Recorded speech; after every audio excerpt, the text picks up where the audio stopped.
launch in 2008, the Hyundai i20 was well known for its features, styling, performance, and competitive price. Now beside me we have the second generation of the i20, and it just got better. Before I start this review, I'd like to thank my dear friend Jaleel for letting me review his car. My name is Salman from Technology, and let's get started. Now we'll start off this review by looking at the styling of the car. Behind me is the Magna version of the i20, that is the mid variant of the i20, and as you can see, it's carried some of the design cues from the previous generation i20. It still carries over the fluidic design, though you have a lot of changes on this version. Firstly, starting off with the headlight, you can see it's a totally new redesigned headlight, which looks good and much better than the previous one. And then you got a nice bold front grille over here, and you got small grill portions over here at the bottom, and you got all this nice chrome accent wrapping around the grille, and which looks really neat and really complements the design. On this version you do not have the fog lamps, you only get the fog lamps on the Astra version of the i20. Let us come over to the side and look at what's in the side. Inside there you can see how the fluidic design carries over at the back all the way to the C-pillar and the D-pillar at the back side. Nice bold lines over here that go all the way through the end of the car.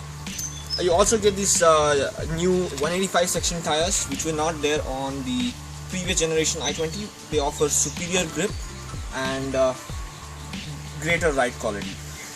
You got the side mirrors, which are not electrically foldable on this version. They're only electrically foldable on the Astra version of the i20. You got this nice matte finish on the back that looks nice and feels like the window is coming to the end of the car. On the back you got this new redesigned tail lamp again, with the fog lamps and the brake lights and everything. It looks really nice and really works well with the fluidic design of the i20. The nice big rear window over here, and a totally new redesigned bumper all the way around the car. And you got the new spoiler and everything has been redesigned for the car. And you should know that this is the Magna version, so there are going to be some features that are not going to be there from the Astra version on this car. So we'll try to review the Astra version as well pretty soon on our channel. Now that we have looked at the styling of the car, we're going to be looking at the interiors. Before I get into the interiors, I would like to show you the key fob of the car. Really nicely designed. You have 3 buttons over here. I'm going to be unlocking the car. We'll get inside.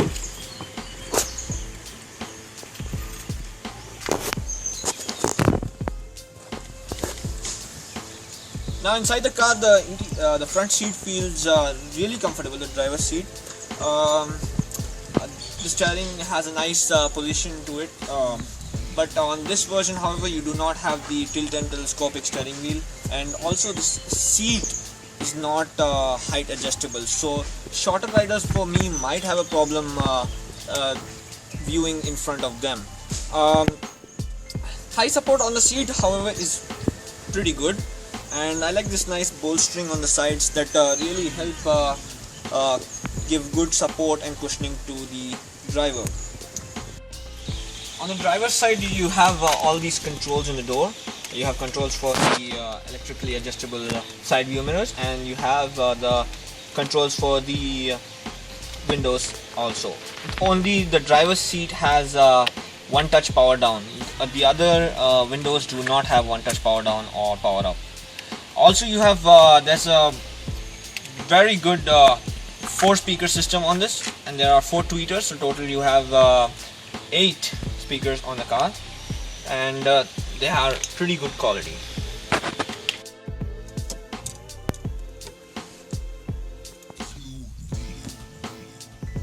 Now let us further get into the interiors. Firstly, when you enter the cabin, you can see this nice dual tone interior that you have, that you like to call beige and blue kind of interior all over here, which looks really nice and is totally new and looks much better than the older i20. On the front you have the AC vents and the buttons for the door locking and hazards. You have the nice CD player that plays MP3, Bluetooth and aux and USB as well. Like I said, the audio system on this car is pretty good, and also the music system was really easy to use and easy to figure out how to use it. On this version, however, you do not get automatic climate control. You have the manual AC over here, as you can see, and you have got a storage space here and a 12-volt outlet at the bottom. The gear knob feels good and is kind of leather wrapped with the chrome accent around it. You got the handbrake, and you got a nice glove box over here for storage of your keys or any other items that you will like. You also got a bunch of tool lights over here that can be illuminated as well. Turning on the keys, you can see how it looks when the interiors are all lit up. You can see it's a really bright colored interior. You can see all the bright lights shining, and you got a lot of information here in the MFD. You get pretty much a lot of information over here. You get the fuel indication, you get the temperature indication, you get the digital speed, you get trip, and you also get the gear indicators and stuff, which is nice. You got the controls on the steering wheel for the audio. You got the two controls on the right hand side, which are really nice, and the buttons feel really they feel of really good quality, and overall it's a really good interior. The glove box, you also got a glove box over here that is it's a cool glove box, and it works great, if not best, works great. And that's it. The seats, as I told you, are really good. And let's get back, let's go and check out the interior on the back seat.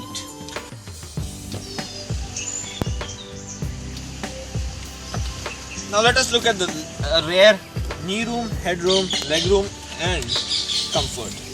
Firstly, I'd like to start off with the seat. As you can see, there's a lot of knee room for me over here. This seat is adjusted according to the driver's seat, and the driver's seat is adjusted according to my driving position in the front. So you can see there's a lot of legroom and knee room over here. Thigh support is also very good for shorter people like me, but it might be a little uncomfortable and compromising for the taller people above 6 feet tall.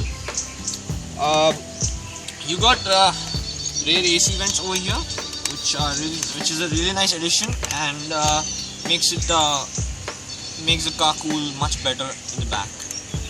Headroom is also good, but it might not be that good for taller passengers, and they might have a problem sitting in the back seat.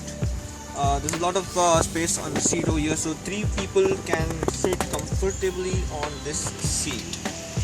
Also, the cushioning in the seat is really nice. I've seen a few cars in which this cushioning is really hard, but in this car, however, it's really soft and it really feels good. So I think on longer rides and all, it'll be really nice for and comfortable for the rear passengers. You also get a nice light over here.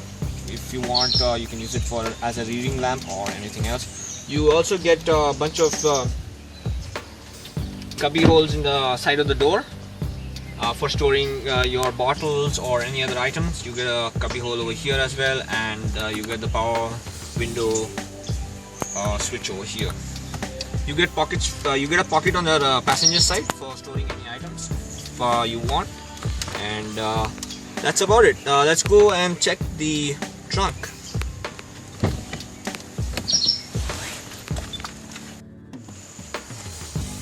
Now we'll be looking at the boot space at the back. A wonderful addition in the mid variant of the i20 is that you get keyless entry to the boot. So you can just press this button and lift up, it goes. You get a nice parcel tray over here, and you get a lot of boot space, about 295 liters I think. of boot space to store your luggage, which is really large, and it's a very big boot, so you can fit a lot of luggage. You get the first aid kit and a lot of other stuff, and underneath this this cover you have the spare tire. I'll be showing you the room at the back by putting some of my luggage inside. I got a nice small carry bag, and I'll put a backpack at the back, so you can get an idea of how big the boot is. You can actually fit about 3 of these bags in a row, just like this, and also you can fit another 3 of these bags over them. It's a really large boot, and I think it's a very good addition if you want to use this car for longer rides and whatever. Now let's just pop up the hood and look at what's inside.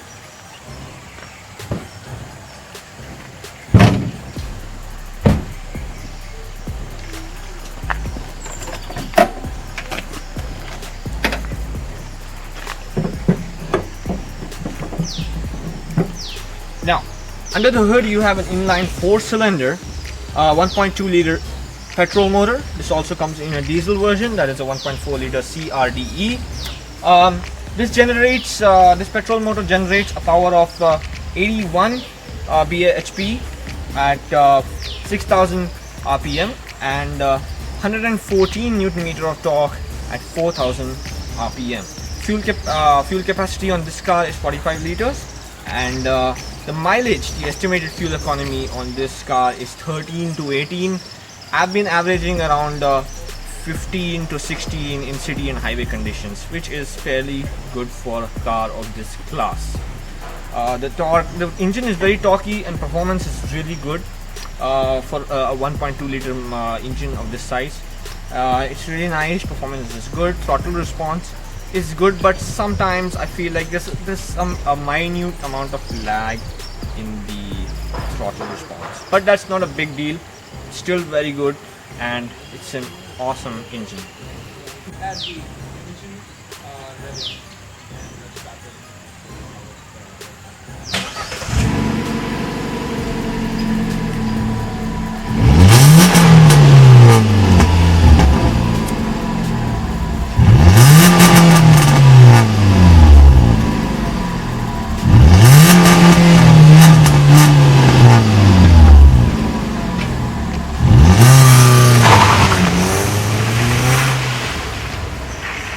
Now I'll be driving this car, and I'll talk about the ride quality, performance, and the other stuff. Let's get started. So firstly, I'd like to start off with the performance of the engine. So performance wise, the engine is really good. The throttle response is good, though I sometimes feel like there's a little bit amount of lag that can be there while you're revving the engine hard. It's not a big deal, but it is noticeable if you're an experienced driver. And next I would like to talk about the steering. The steering wheel is really light and good, but handling is not as good as its competition when you compare it to the Fiat Punto or the Volkswagen Polo, or let's say the Swift, that's been the leader in this class for handling. And next we'll be looking at the suspension. Suspension on this car is also good. It absorbs most of what the road puts at it.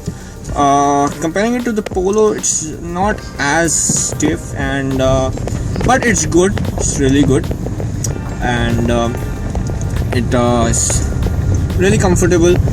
Even the driver's seat here is comfortable, and the support is good.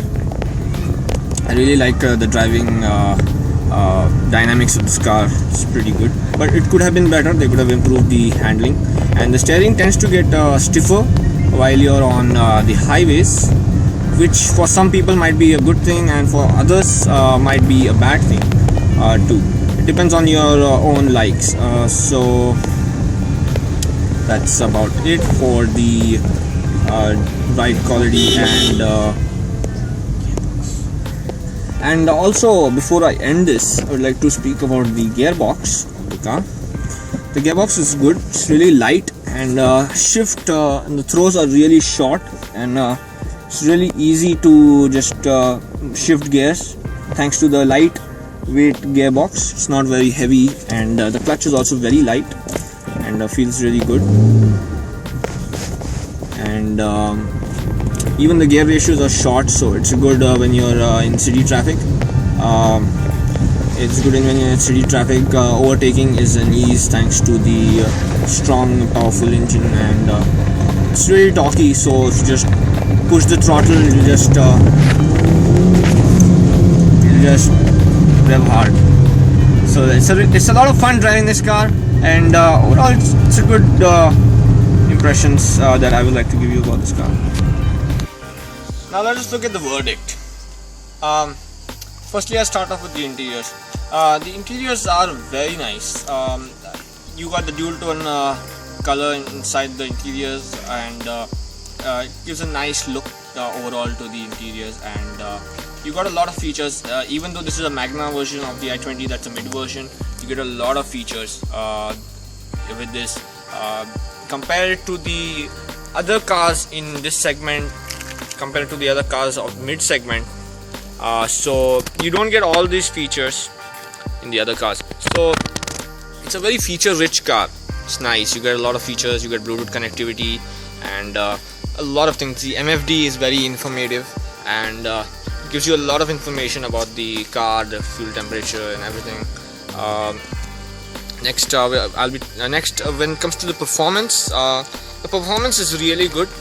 It's good, the torque is good, power is good, though I feel the torque is a bit less, and I did notice a little bit of lag when accelerating, which could have been improved. In terms of styling, the styling is exceptionally good, no complaints whatsoever, but some people might not like this styling. Personally, I do not like this styling that much. I think I like the older i20 more than the newer one. But it's, like I said, it's more of a person to person view, so it's good.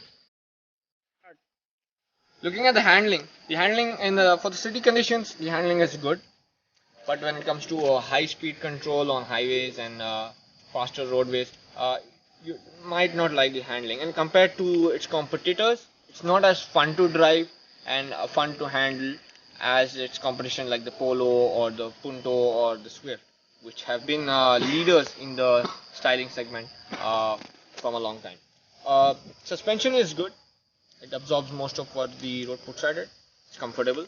Rear seat comfort is also good. Plus, I like the way they added the rear AC vents, which are not there in any of the other cars in this segment. So that's a really good point. They have really paid a lot of attention to the rear passengers, and that is a really good thing. Trunk space is also good. So if you are a traveler, you like to travel long distances, it's good for you. Okay, lastly, it's an overall very good package, really good value for money, and if you want to buy a car, if you have the money, you can go for, I would suggest you go for the Astra version, which offers you a lot of things like push button start, you get the electrically retractable mirrors, and a lot of other things, which I really liked, and I think it's a value for money car. It's good, and yeah, that's it. Thanks for watching Technology. This is Salman, and please do subscribe to our videos if you like them, and hit the like button. And thanks for watching again. We'll see you next time with the diesel review of this car.